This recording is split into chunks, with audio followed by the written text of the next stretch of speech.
और केवल यहां की सभा के लिए आया हूं, अन्यथा मेरे और भी कार्यक्रम थे। मैंने कहा नहीं, मैं जाऊंगा सरधना में, मैं इस बार जरूर जाऊंगा, 24 में मैं जरूर जाऊंगा। और बहनों भाइयों, मैं इसीलिए आया हूं आपसे कहने के लिए, जो लोग गुमराह कर रहे हैं उनके गुमराह में आने की आवश्यकता नहीं। ये लोग कभी नहीं आएंगे। फिर जाति के सौदागर उपयोग करेंगे, बाद में सौदेबाजी करके गायब हो जाएंगे। हमें किसी भी ऐसे व्यक्ति के बहकावे में नहीं आना है जिससे हमारा राष्ट्र धर्म खतरे में आए।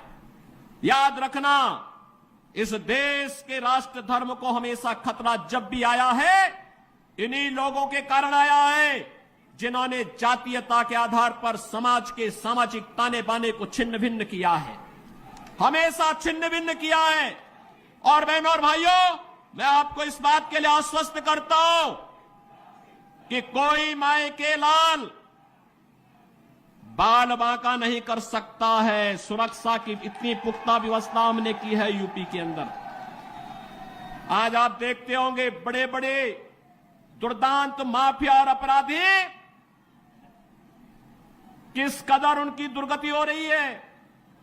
आप देख रहे होंगे, जिनके नाम से ही लोग कर्फ्यू जैसा माहौल होता था, आज उनकी दुर्गति क्या है, हर व्यक्ति देख रहा है।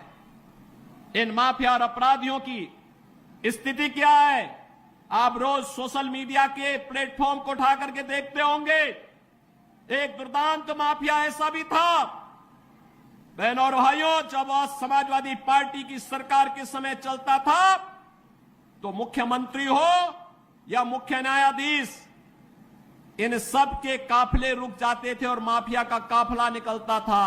और जब हमने कार्रवाई की उस माफिया के खिलाफ और उसको रगड़ करके कोर्ट के सामने प्रस्तुत किया तो उसकी पैंट गीली हो गई थी, उसकी पैंट गीली हो गई थी।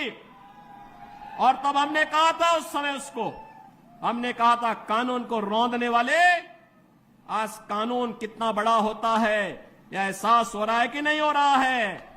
और निर्दोष लोगों को मारोगे तो मिट्टी भी नहीं मिल पाएगी। और बहनों और भाइयों, इसीलिए मैं आया हूं आपसे कहने के लिए, देखो, जिनकी गर्मी हम शांत कर चुके हैं उनको गर्म मत होने दीजिए। अब इस क्षेत्र को विकास की मुख्य धारा के साथ जुड़ने दो। उनकी सबकी गर्मी शांत हो गई है, वे गए काम से।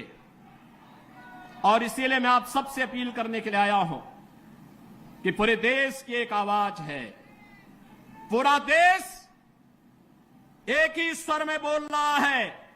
और वह बोल रहा है कि फिर एक बार मोदी सरकार, फिर एक बार